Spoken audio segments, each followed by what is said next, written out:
Caroline, sorry, maybe you could touch on. So Sure. that was to do with how prepared you think we are on for the coast, and particularly the Buller district.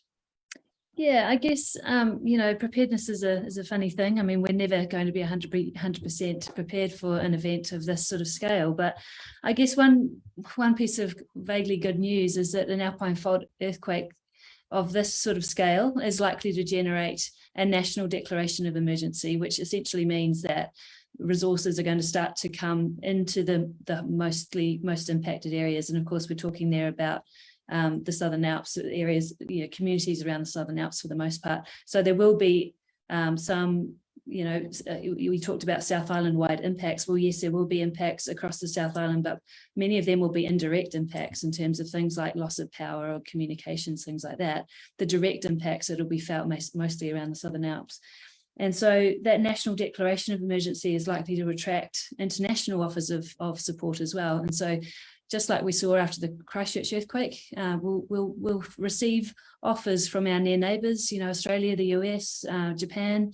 There were many nations that came in to support New Zealand during the Christchurch earthquakes, and that's going to happen again if we have this Alpine fault earthquake. Of course, in any major response to a disaster, there are priorities that need to be thought through, and there are going to be lots of places in need.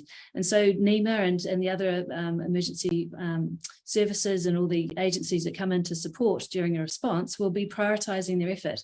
And, Buller is going to be one of the high needs areas, but so will many other parts of the West Coast and other areas around the Southern Alps. And so prioritisation is going to have to start to come along. And I think what this really means for individuals and communities on the West Coast is that we can anticipate needing to look after ourselves for a period of time. And so that really means that as individuals, as whānau, as communities, we need to work on building our resilience and our preparedness well ahead of this event so that we can be prepared to look after ourselves until help comes. Yeah.